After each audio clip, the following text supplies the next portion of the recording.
Hello student, आज हम बात करेंगे क्लास 10 की। क्लास 10 में आज हम बात करेंगे चैप्टर नंबर 4 की साइंस में। तो लास्ट लेक्चर में हमने देखा था IUPAC नाम कैसे लिखते हैं, तो हम इसे फर्दर आगे देखते हैं। तो हमने लास्ट लेक्चर में स्टूडेंट कुछ बॉन्ड के बारे में देखा था कि आयनिक बॉन्ड क्या होते हैं और कोवेलेंट बॉन्ड क्या होते हैं।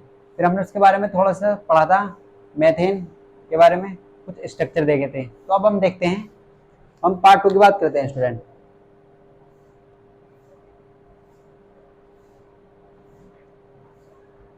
अगर हम पार्ट 2 की बात करते हैं स्टूडेंट, तो पार्ट 2 में अगर हम बात करते हैं तो लास्ट लेक्चर में हमने देखा, जहाँ से खत्म किया था वहां से स्टार्ट करते हैं। तो हमने देखा था यहाँ पे देखो, अगर हम बात करें, हमने बात कर रहे थे हम एल्केन की। किसकी बात कर रहे थे? एल्केन। किसकी बात कर रहे थे? एल्केन। अगर हम एल्केन की बात करते हैं तो एल्केन कैसे बना है? Alk plus ane. इस चीज को आप ऐसे भी लिख सकते हैं, अगर आप इसका संधि विच्छेद करें तो ऐसे लिख सकते हैं, एल्क प्लस ANA। तो हमने लास्ट लेक्चर में आपको बताया था कि एल्क क्या होता है। एल्क तो एल्क होता है नंबर ऑफ कार्बन, और ANA किसको रिप्रेजेंट कर रहा है? ANA रिप्रेजेंट कर रहा है सिंगल बॉन्ड को। किसको रिप्रेजेंट कर रहा है? सिंगल बॉन्ड को। अगर हम AL की बात करते हैं, एल्क की बात करते हैं, तो ये नंबर ऑफ कार्बन को रिप्रेजेंट कर रहा है, यानी कि कार्बन की संख्या पर डिपेंड करेगा। और ANA ये सिंगल बॉन्ड को रिप्रेजेंट करता है। किसको रिप्रेजेंट करता है? सिंगल बॉन्ड को। अगर हम बात करें यहाँ पे देखो स्टूडेंट, अगर हम यहीं पे लिख लें एल्क, अगर हम एल्क के बारे में बात करते हैं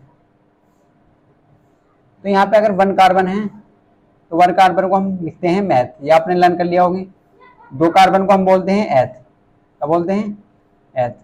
अगर 3 कार्बन की बात करें, 3 कार्बन को हम बोलते हैं प्रोप। क्या बोलते हैं? प्रोप। अगर 4 कार्बन की बात करें तो 4 को हम बोलते हैं ब्यूट। अगर 5 कार्बन की बात करते हैं तो 5 कार्बन के लिए हम लगाते हैं पेंट। अगर 6 कार्बन की बात करें, 6 कार्बन के लिए लगाते हैं हेक्स। अगर 7 कार्बन की बात करें तो 7 के लिए लगाएंगे हम हेप्ट या सेप्ट, हमने आपको बताया था। अगर 8 कार्बन की बात करते हैं तो 8 कार्बन के लिए लगाएंगे ऑक्ट, और 9 कार्बन के लिए नॉन। तो स्टैंड यहाँ तक देखा था हमने, और 10 कार्बन के लिए डेक। इस तरीके से हमने देखा था। एल क्या है? Number of carbon. अगर 1 कार्बन है तो 1 कार्बन के लिए लगाएंगे मैथ। अगर 2 कार्बन है तो 2 कार्बन के लिए बोलेंगे एथ। अगर 3 कार्बन है, 3 कार्बन के लिए बोलेंगे प्रोप। अगर 4 कार्बन है तो 4 कार्बन के लिए ब्यूट। अगर 5 कार्बन है तो 5 कार्बन के लिए लगाते हैं पेंट। अगर 6 कार्बन आते हैं आपके सामने तो आप उसकी जगह लगाएंगे हेक्स। अगर 7 कार्बन आते हैं तो हेप्ट लगा सकते हैं या सेप्ट लगा सकते हैं। तो 9 कार्बन के लिए लगाएंगे नॉन, तो 10 कार्बन के लिए लगाएंगे डेक। तो इस तरीके से हमने देखा था। थोड़ा सा लास्ट क्लास में देखते हैं स्टूडेंट, हमने जो देखा था। अगर हम बात करते हैं यहाँ पे, जो हमने देखा था लास्ट में थोड़ा बॉन्ड के बारे में, तो अगर हम बात करते हैं, जैसे हमने देखा था मेटल एटम। मेटल एटम का मतलब क्या है स्टूडेंट? अगर हम मेटल एटम की बात करें, मेटल एटम यानी कि धातु परमाणु। मेटल एटम को हम कहते हैं धातु परमाणु। अगर हम धातु परमाणु को अधातु परमाणु के साथ संयोग करते हैं, ऐड करते हैं, तो हमें क्या मिलता है? धातु परमाणु का मतलब क्या है? Metal atom. अगर मेटल एटम को हम कंबाइन करते हैं किसके साथ? नॉन मेटल एटम के, तो हमें क्या मिलता है? हमें मिलेगा आयनिक बॉन्ड। क्या बनेगा हमें? Ionic bond. आयनिक बॉन्ड का मतलब क्या है देखो, तो मेटल एटम की बात करें, अगर मेटल क्या होते हैं? धातु। मेटल क्या होते हैं? धातु। और धातु आप जानते हैं धातु किसे कहते हैं? धातु वे होते हैं जो इलेक्ट्रॉन यूज करते हैं। हम आपको लेक्चर में बताएंगे जब मेटल और नॉन मेटल वाले चैप्टर पढ़ेंगे कि मेटल वो होते हैं जिनकी बाह्यतम कोश में 1, 2 और 3 इलेक्ट्रॉन होते हैं। मोस्टली मेटल वही होते हैं जिनकी बाह्यतम कोश में यानी कि वैलेंसी इलेक्ट्रॉन 1, 2 या 3 होते हैं, तो वे क्या कहलाते हैं? मेटल कहलाते हैं। अगर हम नॉन मेटल की बात करें तो नॉन मेटल इसका अपोजिट होते हैं। तो नॉन मेटल क्या होता है? जिन एलिमेंट की बाह्यतम कोश में 6, 7 और 8 इलेक्ट्रॉन होते हैं, या 5, 6, 7 इलेक्ट्रॉन होते हैं, उन्हें बोलते हैं नॉन मेटल। क्या बोलते हैं? Non metal. तो इस तरीके से हम देखेंगे मेटल एटम और नॉन मेटल एटम को अगर हम कंबाइन करते हैं तो हमें मिलता है आयनिक बॉन्ड। जैसे हमने आपको लास्ट लेक्चर में भी बताया था कि जैसे मेटल का एग्जाम्पल ले लेते, तो मेटल क्या होता है? Na। और नॉन मेटल क्या होता है? क्लोरीन। जैसे Cl ले लीजिए आप, तो Cl क्या है? क्लोरीन। तो इस तरीके से आप ले लीजिए। देखो, अब आप जानते हैं सोडियम का जो परमाणु क्रमांक होता है वो कितना होता है? अगर हम सोडियम के परमाणु क्रमांक की बात करें, एटॉमिक नंबर की बात करें, तो वो होता है 11। कितना होता है? 11। और आप इसे ऐसे लिखते हैं 2 8 1। ये के शेल है, ये एल शेल है और ये एम शेल है। अगर हम इसमें आपसे बात करें कि सोडियम का जो बाह्यतम कोश में इलेक्ट्रॉन है वो कितने हैं, सोडियम के बाह्यतम कोश में कितने इलेक्ट्रॉन है, एक इलेक्ट्रॉन है। कितना इलेक्ट्रॉन है, एक। बाह्यतम कोश का मतलब क्या है, जो यहाँ पे ऑक्टेट पूरा है, यहाँ पे 8 इलेक्ट्रॉन बाह्यतम कोश में, तो ये कौन सी शेल है, वैलेंस इलेक्ट्रॉन। ये कौन सी इलेक्ट्रॉन है, संयोजी इलेक्ट्रॉन। संयोजी इलेक्ट्रॉन की बात करें तो वो कितने हैं, एक। तो यहाँ पे जो संयोजी इलेक्ट्रॉन लिखना है, आपको क्या लिखना है यहाँ पे, संयोजी इलेक्ट्रॉन। इस तरीके से आपको रिप्रेजेंट कर देना है संयोजी इलेक्ट्रॉन। अगर हम क्लोरीन की बात करते हैं तो क्लोरीन को आपको जानते हैं, तो Cl का परमाणु क्रमांक होता है 17 और इसे आप ऐसे लिखते हैं 2 8 7। ये क्या शेल होती है, ये एल शेल और ये एम शेल। आप जानते हैं एम शेल में कितने इलेक्ट्रॉन है, यानी कि बाह्यतम कोश के इलेक्ट्रॉन है वो कितने हैं, 7। तो 7 इलेक्ट्रॉन को आप यहाँ पे लिख लीजिए इस तरीके से, इस तरीके से आप रिप्रेजेंट कर देंगे। देखो तो हमने 7 इलेक्ट्रॉन कैसे रिप्रेजेंट कर दिया। देखो स्टूडेंट, हमने यहाँ पे इसे डॉट से दिखाया इस इलेक्ट्रॉन को और इसे क्रॉस से दिखाया। तो इस तरीके से आप दिखा सकते हैं, अगर अलग अलग एलिमेंट है, अलग अलग एटम है, तो आप अलग अलग तरह से रिप्रेजेंट कर सकते हैं। जैसे ये क्या है, डॉट, तो ये सोडियम का इलेक्ट्रॉन है और ये क्लोरीन का इलेक्ट्रॉन है। तो आप कह सकते हैं देखो, किसी भी एलिमेंट को उसका ऑक्टेट पूरा करने के लिए कितने इलेक्ट्रॉन की जरूरत होती है, 8 इलेक्ट्रॉन। अगर किसी भी एलिमेंट के बाह्यतम कोश में 8 इलेक्ट्रॉन है तो ऐसा माना गया है कि वो स्टेबल है। वो क्या है, स्टेबल है। तो इस तरीके से देखो, अगर हम एक इलेक्ट्रॉन को शेयर कर लें यहाँ पे क्या करेंगे, देखो हम, तो सोडियम के पास 1 इलेक्ट्रॉन है और इसके पास 7 इलेक्ट्रॉन है। तो अगर सोडियम ऐसे कर ले, देखो यहाँ पे, अगर यहाँ पे ऐसे कर लेता, देखो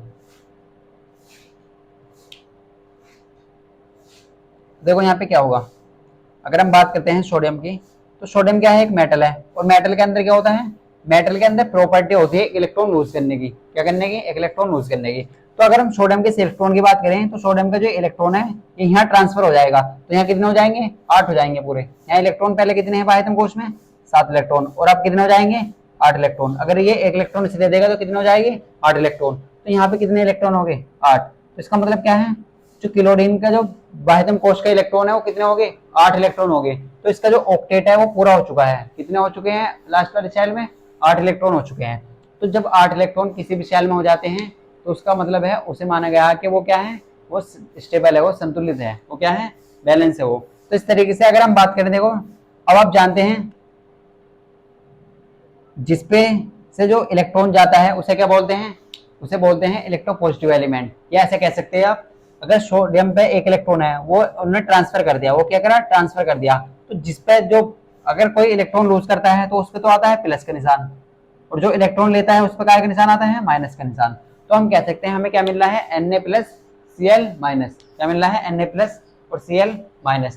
तो इस तरीके से हमने देखा था यहाँ पे, अगर मेटल एटम किसी नॉन मेटल एटम के साथ कंबाइन करते हैं तो हमें आयनिक बॉन्ड मिलता है। तो वो यहाँ पे क्या हो रहा है, हमने देखा यहाँ पे इलेक्ट्रॉन का ट्रांसफर हो रहा है। ऐसे क्या करा हमने, इलेक्ट्रॉन को ट्रांसफर करा, तो इलेक्ट्रॉन का जो ट्रांसफर होता है उसे कहते हैं आयनिक बॉन्ड। इलेक्ट्रॉन की ट्रांसफर से जो बॉन्ड बनते हैं उन्हें कहते हैं आयनिक बॉन्ड। क्या बोलते हैं, आयनिक बॉन्ड। ये आप ऐसे लिख सकते हैं, आयनिक बंध। क्या बोलते हैं, आयनिक बंध। अगर हम कह सकते हैं यहाँ पे आयनिक बंध, तो इलेक्ट्रॉन के ट्रांसफर से जो बंध बनेंगे उन्हें बोलेंगे आयनिक बंध। क्या बोलेंगे स्टूडेंट, आयनिक बंध। तो हमने यहाँ पे देखा, अगर इलेक्ट्रॉन की शेयरिंग, इलेक्ट्रॉन का ट्रांसफर हो रहा है तो उसे क्या बोलेंगे, आयनिक बंध। फिर हमने आपको बताया था, अगर इलेक्ट्रॉन की शेयरिंग हो रही है, क्या हो रही है, इलेक्ट्रॉन की शेयरिंग, तो वहां पे क्या बनेगा, वहां पे बनता है कोवेलेंट बॉन्ड, यानी कि सह संयोजक बंध। क्या बनता है, कोवेलेंट बॉन्ड। तो इस तरीके से ये तो देखा, देखो हमने आयनिक बॉन्ड, या हमने आयनिक बॉन्ड देखा। अब हम बात करेंगे कोवेलेंट बॉन्ड की।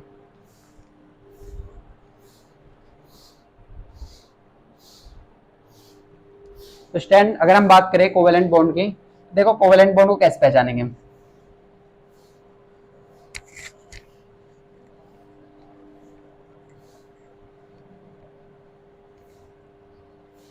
अगर हम कोवेलेंट बॉन्ड की बात करते हैं, ये हमने आपको बताया, देखो जैसे एग्जांपल ले लेते हैं हम CH4, मीथेन का ही एग्जांपल ले लेते हैं CH4। ये अभी हम आपको बताएंगे कि इसका नाम मीथेन कैसे बना है। तो आप बस ऐसे समझ लीजिए फिलहाल में, मैथ प्लस एन, तो इसे मीथेन कह सकते हैं। आप क्या कह सकते हैं, मीथेन। हम इसे कहते हैं मीथेन। तो अगर हम CH4 की बात करें तो CH4 में आप ये देखिए कि इसमें नंबर ऑफ कार्बन कितने हैं, यानी कि कार्बन की संख्या कितनी है, तो आप कहेंगे 1। और नंबर ऑफ हाइड्रोजन कितने हैं, हाइड्रोजन की संख्या कितनी है, 4। तो अगर हम CH4 मीथेन की बात करते हैं तो मीथेन में जो नंबर ऑफ कार्बन है वो कितने हैं, 1, और नंबर ऑफ हाइड्रोजन कितने हैं, 4 है, नंबर ऑफ हाइड्रोजन 4 है। तो आप इस चीज को ऐसे लिख सकते हैं, देखो अगर हम कार्बन की बात करें तो कार्बन को आप इस तरीके से लिख लीजिए यहाँ पे, और आप जानते हैं कार्बन का जो एटॉमिक नंबर होता है, अगर हम आपसे बात करें कार्बन का जो एटॉमिक नंबर होता है वो कितना होता है, 6, कितना होता है, 6। अगर आप कार्बन की बात करें तो कार्बन का एटॉमिक नंबर 6 होता है, और इसे आप इस तरीके से लिखते हैं 2,4, इस तरीके से लिखते हैं 2,4। तो के शेल में कितने इलेक्ट्रॉन है, 2 इलेक्ट्रॉन है, और एल शेल में 4 इलेक्ट्रॉन है। तो देखो जिस एटम के बाह्यतम कोश में 4 इलेक्ट्रॉन होते हैं वो ना तो इलेक्ट्रॉन लेता है ना इलेक्ट्रॉन देता है, ना तो ये 4 प्लस यानी कि C4+ बनाएगा और ना ही C4- बनाएगा। तो इस तरीके से, और ये अगर ये इलेक्ट्रॉन ट्रांसफर नहीं करेगा तो स्टूडेंट, तो ये क्या करेगा, तो ये करेगा इलेक्ट्रॉन की शेयरिंग, क्या करेगा, इलेक्ट्रॉन की साझेदारी करेगा। तो इलेक्ट्रॉन की साझेदारी देखो कैसे होगी, अगर हम इलेक्ट्रॉन की साझेदारी की बात करें स्टूडेंट, तो इलेक्ट्रॉन की साझेदारी कैसे होगी, देखो आप जानते हैं जो बाह्यतम कोश के इलेक्ट्रॉन है यहाँ पे लिखेंगे हम, तो यहाँ पे कितने हैं, 4, तो 4 यहाँ लिख लीजिए आप। तो इस तरीके से आप 4 इलेक्ट्रॉन को रिप्रेजेंट कर दीजिए, तो आप 4 इलेक्ट्रॉन को रिप्रेजेंट कर देंगे। कार्बन के जो कितने इलेक्ट्रॉन है बाह्यतम कोश में, 4 इलेक्ट्रॉन, तो कार्बन के जो इलेक्ट्रॉन है आपने इस तरीके से रिप्रेजेंट कर दिए यहाँ पे डॉटेड से, किससे रिप्रेजेंट कर दिए, डॉट से। अगर हम बात करते हैं नंबर ऑफ हाइड्रोजन की, तो नंबर ऑफ हाइड्रोजन कैसे रिप्रेजेंट करेंगे आप, तो नंबर ऑफ हाइड्रोजन की अगर हम बात करें तो यहाँ क्या है, H4, तो हाइड्रोजन कितने हैं, 4। अगर हम 4 हाइड्रोजन की बात करें यहाँ पे, तो 4 हाइड्रोजन है, तो 4 हाइड्रोजन को आप कैसे दिखाएंगे, देखो तो हाइड्रोजन को आप यहाँ पे लिख लीजिए इस तरीके से, इस तरीके से आप हाइड्रोजन को लिख लेंगे यहाँ पे। तो हम आपने हाइड्रोजन लिख लिया यहाँ पे, आपने क्या करा, पहले कार्बन के इलेक्ट्रॉन दिखाए और फिर हाइड्रोजन के इलेक्ट्रॉन दिखाए। अगर हम बात करते हैं हाइड्रोजन की, तो हाइड्रोजन का जो एटॉमिक नंबर होता है वो कितना होता है, 1 होता है, कितना होता है, 1। और हाइड्रोजन का जो वैलेंस इलेक्ट्रॉन होता है वो भी 1 ही होता है, क्योंकि जो बाह्यतम कोश के जो इलेक्ट्रॉन होते हैं उन्हें बोलते हैं वैलेंस इलेक्ट्रॉन या संयोजी इलेक्ट्रॉन भी कह सकते हैं आप। अगर हम हाइड्रोजन की बात करें तो हाइड्रोजन को आप ऐसे लिखते हैं, देखो तो के शेल में मैक्सिमम 1 इलेक्ट्रॉन है, तो इसे कितने इलेक्ट्रॉन चाहिए, 1 इलेक्ट्रॉन चाहिए। अगर 1 इलेक्ट्रॉन इसके पास जाए तो इसका ऑक्टेट पूरा हो जाएगा, यानी कि 2 इलेक्ट्रॉन हो जाएंगे के शेल में।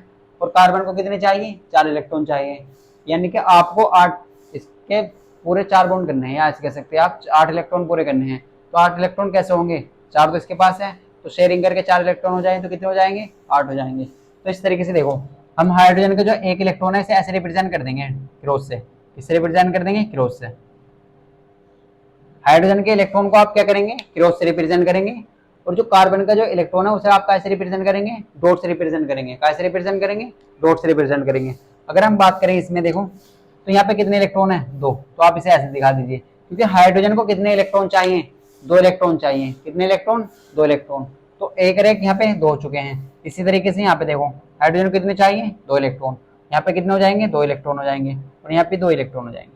तो हाइड्रोजन का ऑक्टेट पूरा हो जाएगा अगर हाइड्रोजन के बाह्यतम कोश में 2 इलेक्ट्रॉन हो जाए। तो हाइड्रोजन के पास एक तो ऑलरेडी था, तो एक इन्हें शेयर कर लिया, क्या कर लिया, शेयर कर लिया, यानी कि शेयरिंग कर ली। तो साझेदारी करके कितने इलेक्ट्रॉन हो चुके हैं, 2 इलेक्ट्रॉन हो चुके हैं। अगर हम बात करें इसमें तो कार्बन को कितने इलेक्ट्रॉन चाहिए, टोटल 8 इलेक्ट्रॉन, तो 2 2 4 2 6 2 8, 4 तो ऑलरेडी पहले ही है और एक इनसे शेयर कर लेगा, तो टोटल कितने हो जाएंगे, 8 इलेक्ट्रॉन हो जाएंगे, कितने हो जाएंगे, 8 इलेक्ट्रॉन। अगर हम हाइड्रोजन कार्बन की बात करें तो कार्बन क्या करेगा, कार्बन के 4 इलेक्ट्रॉन तो इससे पहले ही है, और एक एक इलेक्ट्रॉन हाइड्रोजन का शेयर कर लेगा, किसका कर लेगा, एक एक इलेक्ट्रॉन हाइड्रोजन का शेयर कर लेगा, किसका, हाइड्रोजन का। तो यहाँ पे कितने हो जाएंगे देखो, तो आप देखो यहाँ पे क्या कार्बन का ऑक्टेट पूरा है, कार्बन का जो ऑक्टेट है वो पूरा है, ऑक्टेट का मतलब है बाह्यतम कोश में 8 इलेक्ट्रॉन पूरे हैं। तो हम कैसे चेक करेंगे, देखो तो यहाँ पे देखो, यहाँ पे कार्बन का एक इलेक्ट्रॉन पहले ही था और एक इससे शेयर कर लिया, तो 2 ये हो गए। और अगर यहाँ पे देखें तो यहाँ पे एक कार्बन का था और एक हाइड्रोजन का शेयर कर लिया, तो 2 और 2 4 हो गए। यहाँ पे 2 एक कार्बन का था और एक हाइड्रोजन का शेयर कर लिया, तो 6 हो गए। एक कार्बन का था और एक हाइड्रोजन का शेयर कर लिया, तो कितने हो गए टोटल, 8। तो हमें बाह्यतम कोश में 8 इलेक्ट्रॉन पूरे करने हैं, कितने पूरे करने हैं, 8 इलेक्ट्रॉन। और इस चीज को आप ऐसे लिख सकते हैं, देखो अब हम देखें यहाँ पे हाइड्रोजन का भी ऑक्टेट पूरा हो चुका है और कार्बन का भी पूरा हो चुका है। तो ऐसे इलेक्ट्रॉन जो इलेक्ट्रॉन की साझेदारी होती है उनसे बनते हैं कोवेलेंट बॉन्ड, क्या बोलते हैं, कोवेलेंट बॉन्ड। जो शेयरिंग यानी कि साझेदारी से जो बॉन्ड बनते हैं उन्हें कहते हैं कोवेलेंट बॉन्ड।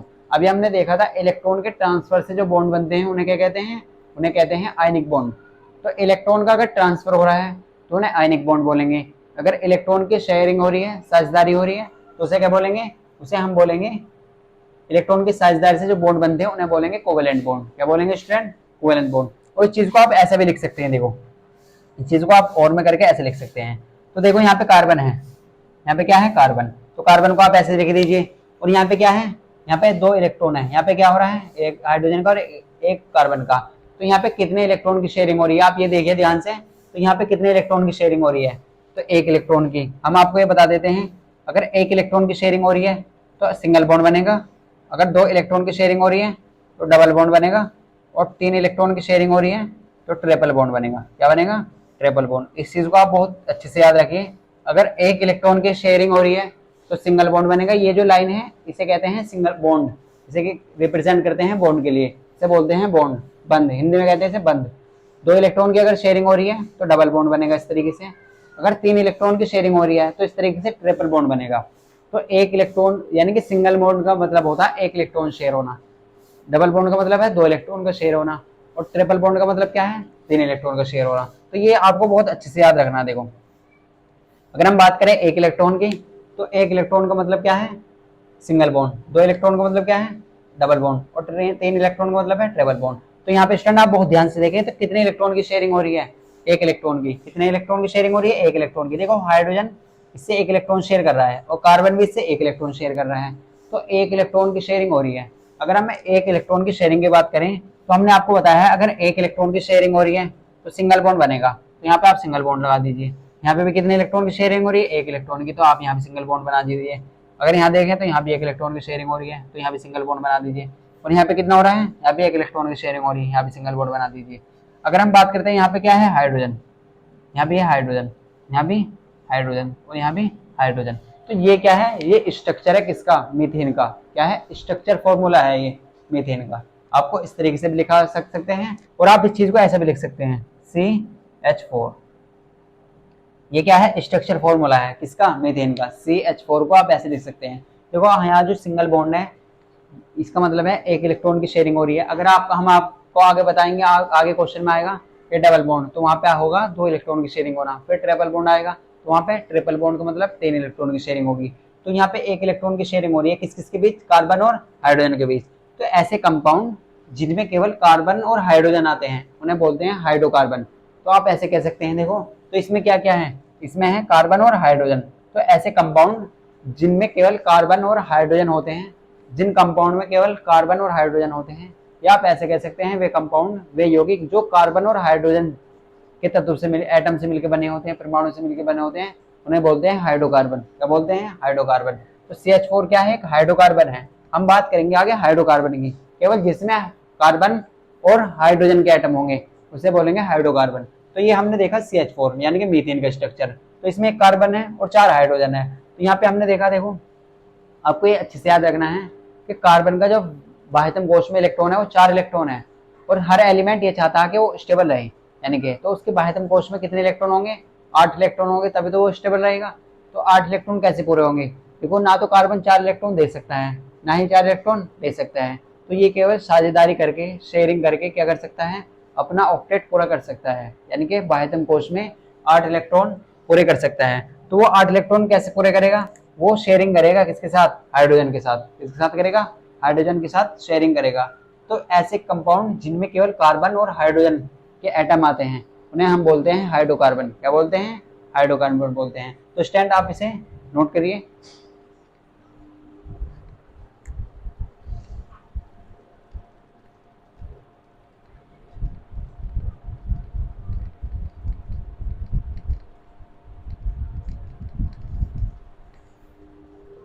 तो स्टैंड आपने नोट कर लिया होगा। अब हम बात करते हैं, देखो सिर्फ कर देते हैं यहाँ से।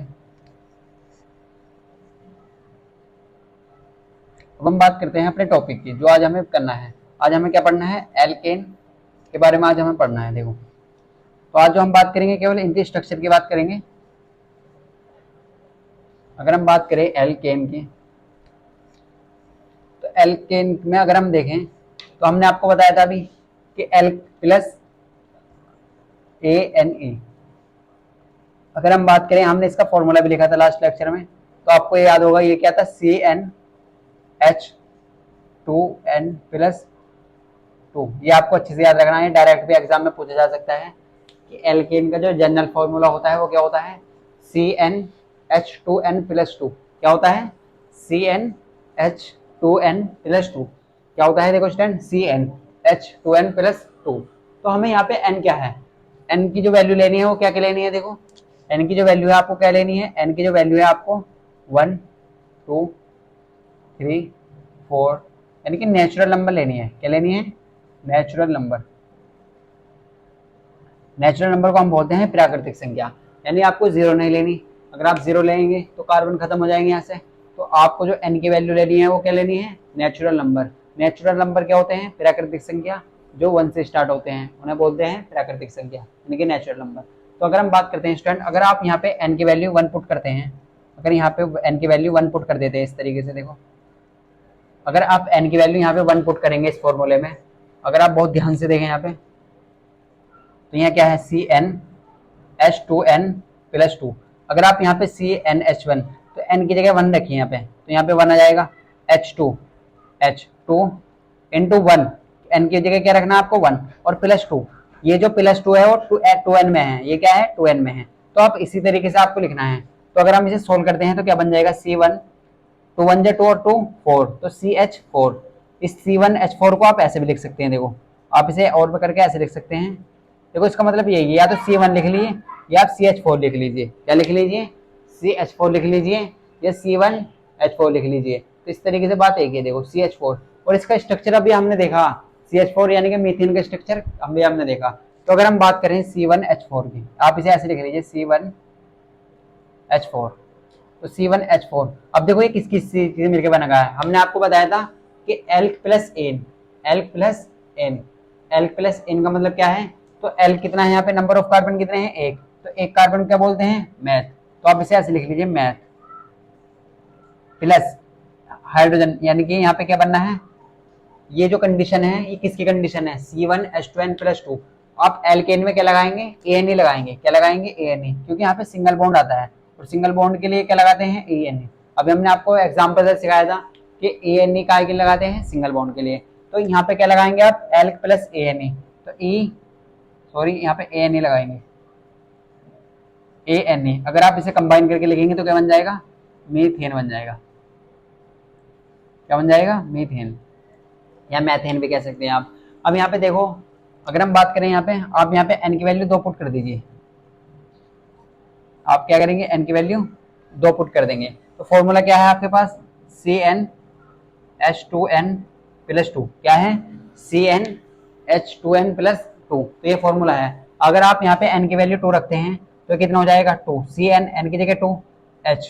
देखो यहाँ पे 2 की मल्टीप्लाई होगी यहाँ पे और 2 बाद में ऐड हो जाएगा। तो यहाँ कितना हो जाएगा फाइनली, 2 2 दूनी 4 और 2 6। कितना हो जाएगा, 2 और 2 4 और 2 6। तो इस तरीके से आपको नाम लिखना है, पहले एल्क लिखना है और प्लस ANE लगाना है। क्या लगाना है, ANE। तो आप क्या करेंगे, देखो नंबर ऑफ कार्बन देखें यहाँ पे, तो अगर आप बहुत ध्यान से देखें तो नंबर ऑफ कार्बन कितने हैं, 2। और 2 कार्बन को आप बोलते हैं एथ। क्या बोलते हैं, एथ। क्या बोलते हैं यहाँ पे, एथ। तो नंबर ऑफ कार्बन कितने हैं, एथ प्लस ANE। क्या लगाना है आपको लास्ट में, ANE। तो नाम क्या बन जाएगा, ATHANE। क्या बन जाएगा, ATHANE। तो ये क्या बन जाएगा, ईथेन। क्या बोलेंगे इसे, ईथेन। देखो हमने क्या देखा यहाँ पे, सबसे पहले हमने फॉर्मूला देखा, वो क्या होता है, CnH2n+2 यानी कि CnH2n+2। तो यहाँ पे देखो CnH2n+2 ये है यहाँ पे देखो नंबर ऑफ कार्बन। सबसे पहले हमें देखना है n की वैल्यू आपको 1 पुट करनी है। क्या करनी है, n की वैल्यू 1 पुट करनी है। तो आप अगर n की वैल्यू 1 पुट करेंगे तो यहाँ पे देखो CnH2n+2 है। तो अगर आप यहाँ पे n की वैल्यू 1 पुट करते हैं तो C1H2 ऐसी है ऑलरेडी, 2 फॉर्मूले में है, आपको याद रखना है n की जगह आप 1 रख दीजिए और +2 ऐड कर दीजिए। तो यहाँ कितना हो जाएगा, C1 2 एकम 2 +2 तो 1 2 +2 तो 4 हो जाएगा। तो यहाँ बन जाएगा C1H4, ये CH4 भी कह सकते हैं। अब आप जानते हैं इसका नाम कैसे लिखते हैं, देखो तो एल्क प्लस एन, इसका नाम लिखते हैं एल्क प्लस एन। तो एल क्या है, ये हमने आपको बताया था, एल क्या है, नंबर ऑफ कार्बन। क्या है, नंबर ऑफ कार्बन। ये किसकी संख्या है, नंबर ऑफ कार्बन। अब ऐसे लिख लीजिए, एल क्या है, नंबर ऑफ कार्बन। तो यहाँ पे देखो एक कार्बन को क्या बोलते हैं, एक कार्बन को यहाँ पे देखें मैथ, और आगे क्या लगाएंगे, ANE। क्या लगाएंगे, ANE। तो नाम क्या बन जाएगा, मीथेन। क्या बन जाएगा, मीथेन। आपको नंबर ऑफ कार्बन लेना है और प्लस ANE लगा देना है, तो नाम बन जाएगा मीथेन। इसी तरीके से हमने देखो यहाँ पे n की वैल्यू 2 पुट करी, हमने क्या देखा यहाँ पे, n की वैल्यू 2 पुट करी, तो CnH2n+2, ये तो हमारे पास फॉर्मूला है।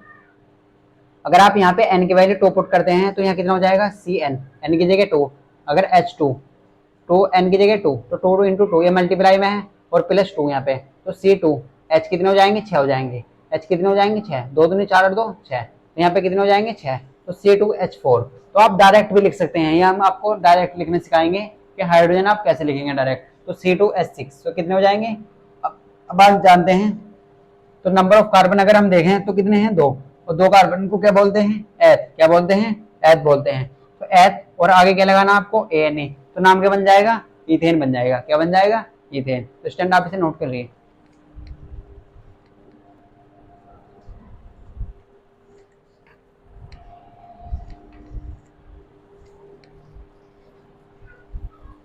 तो स्टैंड आपने नोट कर लिया होगा। देखो यहाँ पे क्या है, हमने देखा था नंबर ऑफ कार्बन किसके बेस पे कर रहे थे हम, अगर नंबर ऑफ कार्बन यानी कि n की वैल्यू 1 है तो नंबर ऑफ कार्बन कितने हैं यहाँ पे, 1 है।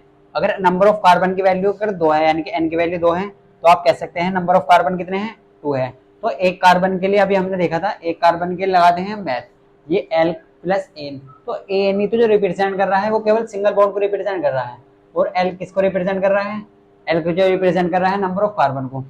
तो एक कार्बन के लिए लगाते हैं मैथ, 2 कार्बन के लिए लगाते हैं एथ, अगर 3 कार्बन की बात करें तो 3 कार्बन के लिए लगाते हैं प्रोप, अगर हम 4 कार्बन की बात करते हैं तो 4 कार्बन के लिए लगाते हैं ब्यूट, अगर हम 5 कार्बन की बात करें तो 5 कार्बन के लिए लगाएंगे पेंट, अगर 6 कार्बन की बात करते हैं तो 6 कार्बन के लिए हम क्या लगाते हैं, हेक्स लगाते हैं, क्या लगाते हैं स्टूडेंट, हेक्स। अगर 7 कार्बन की बात करते हैं तो 7 कार्बन के लिए लगाते हैं हेप्ट, अगर 8 कार्बन की बात करें तो 8 कार्बन के लिए लगाएंगे ओक्ट, और 9 कार्बन के लिए नॉन, और 10 कार्बन के लिए लगाएंगे डेक। तो स्टूडेंट आपको ये क्लियर होगा, नाम जो लिखना है हमें वो इस तरीके से लिखना है। देखो L प्लस ANE, L का मतलब होता है नंबर ऑफ कार्बन, और ANE का मतलब होता है ANE, यानी कि नंबर ऑफ कार्बन का मतलब क्या है, ANE बताता है कि सिंगल बॉन्ड है, किसके लिए लगाते हैं, ANE सिंगल बॉन्ड के लिए लगाते हैं। तो इस तरीके से हमारा नाम ये क्लियर होता है। अब हम बात करते हैं नेक्स्ट। देखो तो ये आपने नोट कर लिया होगा, हम बात करते हैं नेक्स्ट। तो ये फॉर्मूला आपको याद रखना है, CnH2n+2, क्या रखना है, CnH2n+2, इस तरीके से आपको नाम याद रखना है। तो देखो अगर हम बात करते हैं यहाँ पे, अगर आप n की वैल्यू 3 पुट कर देते हैं, यहाँ पे क्या करेंगे आप, n की वैल्यू 3 पुट कर देंगे। अगर आप n की वैल्यू 3 पुट करते हैं यहाँ पे, तो यहाँ क्या मिलेगा आपको, अगर आप यहाँ पे n की वैल्यू 3 पुट करेंगे तो आपके पास फॉर्मूला क्या है, फॉर्मूला लिख लीजिए आप, CnH2n+2, तो आपके पास फॉर्मूला है CnH2n+2। तो आप यहाँ पे n की वैल्यू 3 पुट करिए, तो 3 यहाँ है, 3 देखो, तो n की जगह आप 3 लिखिए, यहाँ पे कितना हो जाएगा, C3H, 2 इंटू 3 प्लस 2। तो अगर आप बात करते हैं C3, 2 तिया 6 और 2 8, तो C3H8, कितने लिखने हैं, C3H8। तो यहाँ पे आप देखें, यहाँ पे तो नंबर ऑफ कार्बन कितने हैं, 3, तो 3 कार्बन को क्या बोलते हैं, प्रोप, क्या बोलते हैं, प्रोप, और आगे क्या लगाना आपके इसके नाम क्या है, ANA, क्या लगाना है, ANA, प्रोपेन, क्या लगाना है, प्रोपेन। तो ये नाम बन जाएगा प्रोपेन, क्या बन जाएगा, प्रोपेन। देखो नंबर ऑफ कार्बन कितने हैं, 3, तो 3 कार्बन के लिए आपके लगाएंगे प्रोप, और हाइड्रोजन के बारे में हम आपको आगे बताएंगे कि हाइड्रोजन कैसे डिपेंड करेगा, तो बाद में क्या लगाएंगे, ANA, तो ANA लगाएंगे, तो प्रोपेन क्या बनेगा, प्रोपेन। अगर आप n की वैल्यू 4 पुट करते हैं यहाँ पे, देखो अगर आप n की वैल्यू 4 रखते हैं तो क्या आ जाएगा, तो अगर आप फॉर्मूला देखें CnH2n+2, क्या रखते हैं, CnH2n+2, तो n कितना है, 4, कितना है, 4 है। अगर आप n की बात करें तो n की वैल्यू कितनी है, 4, तो आप यहाँ रख दीजिए C4H, 2 इंटू 4 प्लस 2। अगर आप यहाँ पे बात करेंगे C4, 2 चौक 8 प्लस 2, तो आप यहाँ पे डायरेक्ट लिख सकते हैं 10, क्या लिख सकते हैं, 10। तो यहाँ पे क्या बन जाएगा, C4H10 है, क्या है यहाँ पे ऐसे लिख लीजिए C4H10। तो C4H10 को आप कैसे लिखेंगे, तो आप इसका फॉर्मूला क्या होगा, इसका नाम क्या होगा, यानी कि आईयूपीएसी नाम। तो C4 का मतलब क्या है, यानी कि 4 कार्बन, 4 कार्बन को क्या बोलते हैं, ब्यूट, क्या बोलते हैं, ब्यूट, क्या बोलते हैं स्टूडेंट, ब्यूट। और आगे क्या लगाएंगे आप, ANE, क्या जोड़ेंगे, ANE, तो नाम क्या बन जाएगा, ब्यूटेन, क्या बन जाएगा, ब्यूटेन, क्या बन जाएगा, ब्यूटेन। अगर आप n की वैल्यू 5 पुट करते हैं यहाँ पे, तो फिर देखो कैसे हो जाएगा, n की वैल्यू अगर आप 5 पुट करेंगे तो n की वैल्यू यहाँ पे 5 पुट करिए आप। फॉर्मूला क्या है आपके पास, CnH2n प्लस 2, क्या है CnH2n प्लस 2। देखो CnH2n प्लस 2। तो इस तरीके से अगर यहाँ पे देखें आप, 10 की वैल्यू कितनी रखनी है आपको 5, तो C5H2 इंटू 5 प्लस 2, क्या है यहाँ पे C5, n की वैल्यू कितनी रखनी है 5 और 2 ऑलरेडी ऐड करना है आपको। तो यहाँ पे कितना हो जाएगा, देखो C5, 2 5 दूनी 10 और 2 12, तो हाइड्रोजन कितने हैं 12।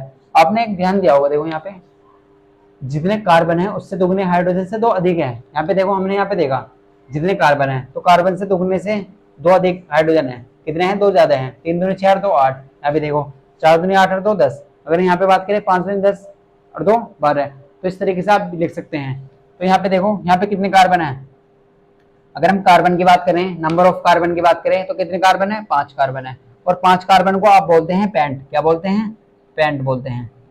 और प्लस और आगे क्या लगाएंगे, नाम के आगे ANA, क्या लगाएंगे ANA, तो नाम बन जाएगा पेंटेन, क्या बन जाएगा पेंटेन। तो इस तरीके से आप लिख सकते हैं। तो आप आज जो हम देखेंगे, आज हम देखेंगे वैल्यू पुट करके। जो नेक्स्ट लेक्चर में हम देखेंगे इनका स्ट्रक्चर फॉर्मूला, जैसे हमने मीथेन का स्ट्रक्चर फॉर्मूला देखा था, तो ऐसे इसी तरीके से सभी का स्ट्रक्चर फॉर्मूला देखेंगे। तो ये तो देखा हमने n की वैल्यू पुट करके। तो यहाँ पे हमने देखो सबसे पहले n की वैल्यू 3 रखी यहाँ पे। तो हमारे पास आपको फॉर्मूला याद रखना है, वो क्या है CnH2n प्लस 2।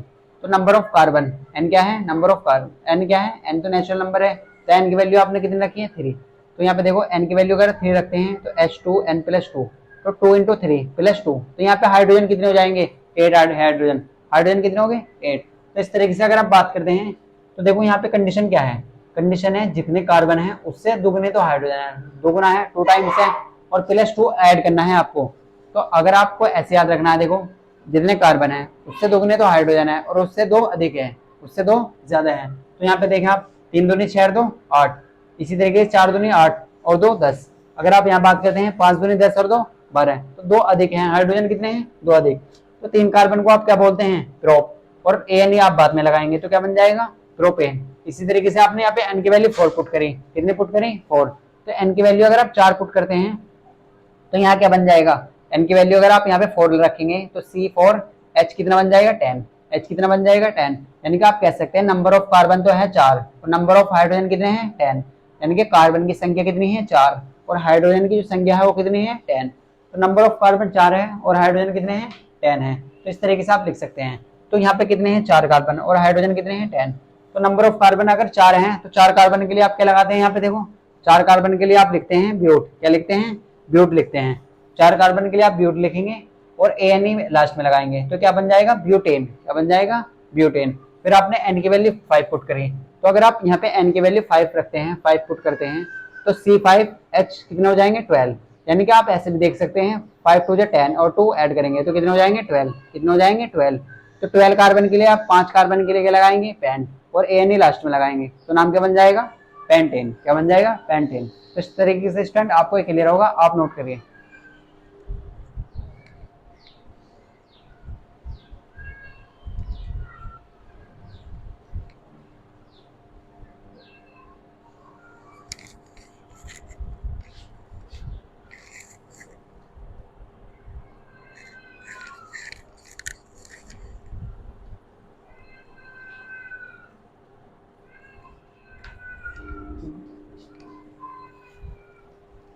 तो स्टैंड आपने नोट कर लिया होगा। अब हम बात करेंगे देखो नेक्स्ट, तो नेक्स्ट क्या चाहिए हमें, हम n की वैल्यू 6 पुट करेंगे। क्या करेंगे n की वैल्यू 6 पुट करेंगे। हम आपको लास्ट में सिखाएंगे कि आप डायरेक्ट भी कैसे लिख सकते हैं, कि हम बेसिक तरीके से देख रहे हैं, लास्ट में हम देखेंगे कि डायरेक्ट कैसे लिखें, कि डायरेक्ट किसी भी कंपाउंड को हम कैसे लिख सकते हैं। n की वैल्यू आप 5 तक आपने कर लिए हैं। अब आप देखते हैं n की वैल्यू 6 रखिए कितना आता है। तो अगर आप यहाँ पे फॉर्मूला देखें n की वैल्यू 6 रखते हैं, तो अगर आप n की वैल्यू यहाँ पे 6 रखेंगे स्टूडेंट तो यहाँ पे कितना हो जाएगा, तो Cn आप यहाँ पे रख लीजिए। तो यहाँ कितना हो जाएगा, फॉर्मूला है आपके पास CnH2n प्लस के 2, तो Cn की जगह कितने रखेंगे आप 6। अगर आप H2 6 प्लस 2 तो यहाँ कितना हो जाएगा C6, 6 दूनी 12 और 2 14, कितना हो जाएगा 6 दूनी 12 और 2 14। तो यहाँ पे देखो कितना है, अगर आप बात करते हैं नंबर ऑफ कार्बन की तो नंबर ऑफ कार्बन कितने हैं 6, और 6 कार्बन को आप बोलते हैं हेक्स, क्या बोलते हैं हेक्स, क्या बोलते हैं हेक्स बोलते हैं। और हमने आपको बताया था नंबर ऑफ कार्बन, एल की जगह आप लगाएंगे नंबर ऑफ कार्बन और एन ई लगाएंगे लास्ट में, तो नाम क्या बन जाएगा, हेक्सेन। क्या बन जाएगा, हेक्सेन। क्या बन जाएगा स्टूडेंट, हेक्सेन।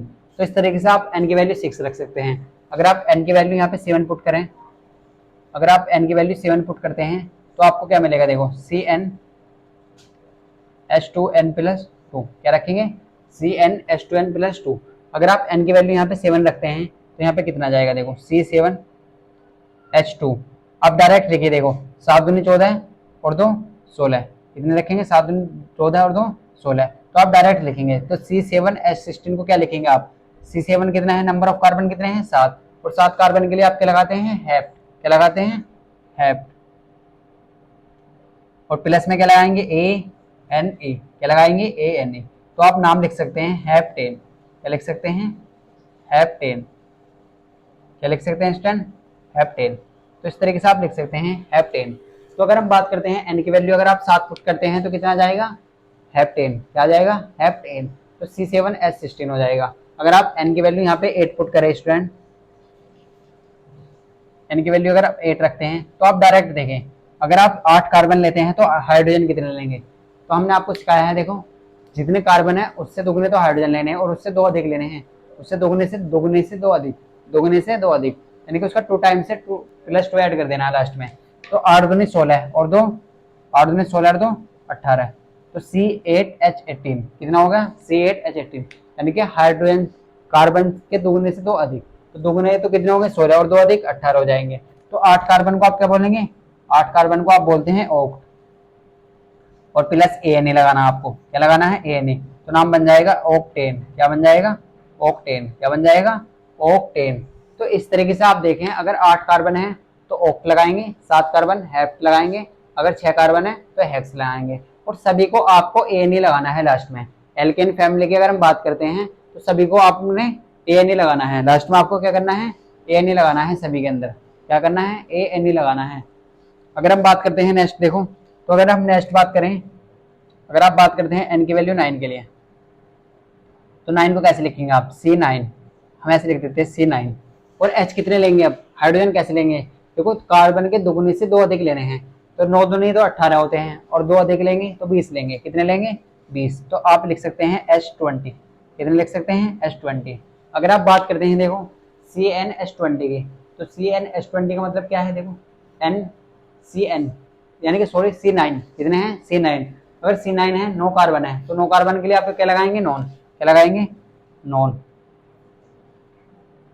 नॉन लगाएंगे, क्या लगाएंगे, नॉन, और प्लस ANA। क्या लगाएंगे, ANA। तो नाम क्या बन जाएगा, नॉन एन। क्या बन जाएगा, नॉन एन। क्या बन जाएगा, नॉन एन। अगर आप लास्ट में देखें, देखो लास्ट में क्या है हमारे पास, एन की वैल्यू 10। कितनी है, एन की वैल्यू 10। अगर आप नंबर ऑफ कार्बन 10 लेते हैं यहाँ पे, तो आप हाइड्रोजन हमें कमेंट में बताइए, देखो हाइड्रोजन कितने लेंगे, तो आपको ये क्या बताना है, इसका आंसर आपको हमें कमेंट में बताना है। तो कमेंट में आपको बताना है कि हाइड्रोजन कितने लेंगे, और इसका नाम भी आपको बताना है कि इसका नाम क्या लिखेंगे, इसका नाम क्या लिखेंगे। तो एन की वैल्यू कितने लेंगे, 10 लेंगे। तो हाइड्रोजन कितने लेंगे ये आपको कमेंट में बताना है, और इसका नाम भी बताना है। तो स्टैंड ये हमारे 10 तक क्लियर होते हैं। आप वीडियो को पॉज करके इसे नोट कर सकते हैं।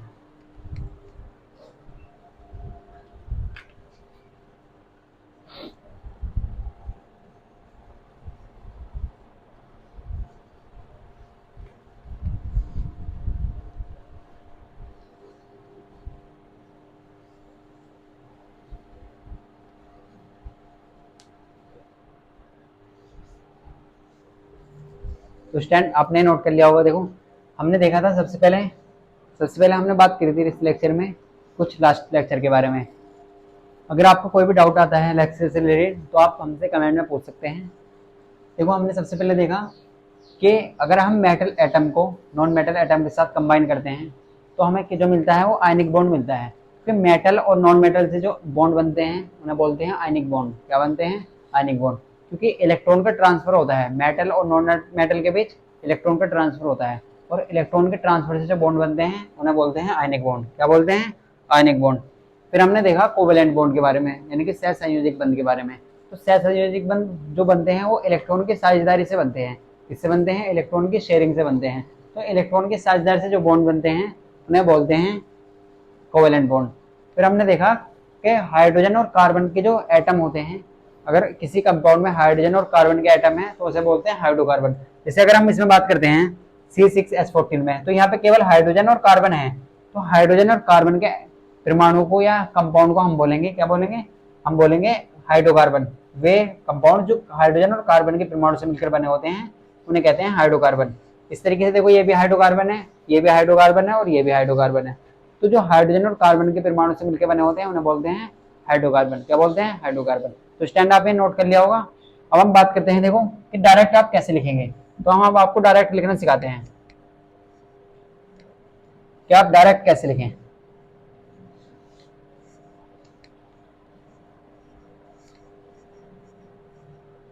देखो, अगर हम डायरेक्ट की बात करें तो डायरेक्ट कैसे लिखेंगे आप। तो डायरेक्ट में अगर हम देखते हैं तो आप सबसे पहले यहाँ पे लीजिए नंबर ऑफ कार्बन 1 लीजिए और हाइड्रोजन कितने लेंगे। अगर आप 2 कार्बन लेते हैं तो हाइड्रोजन कितने लेंगे। देखो, इन 4 कंपाउंड को देखते हैं हम। अगर हम 1 कार्बन लेते हैं तो हाइड्रोजन कितने लेंगे। अभी हमने सीखा है कि कार्बन के दुगने तो हाइड्रोजन और उससे 2 अधिक, तो दुगने से 2 अधिक लेने हैं। तो 1 का जो दुगना होगा वो 2 होगा और 2 में अगर 2 ऐड करते हैं तो 4 हो जाएगा। आप जानते हैं 1 कार्बन को बोलते हैं मैथ। क्या बोलते हैं, मैथ। और आगे लगाते हैं ANE। क्या लगाते हैं, ANE। इस तरीके से यहाँ पे 2 कार्बन है और 2 कार्बन के लिए आप क्या लगाएंगे। देखो, यहाँ पे 2 कार्बन है तो 2 के दुगने 4 और 2 6, तो कितने हो जाएंगे, 6। और 2 कार्बन के लिए आप क्या लिखते हैं, एथ। क्या लिखते हैं, एथ।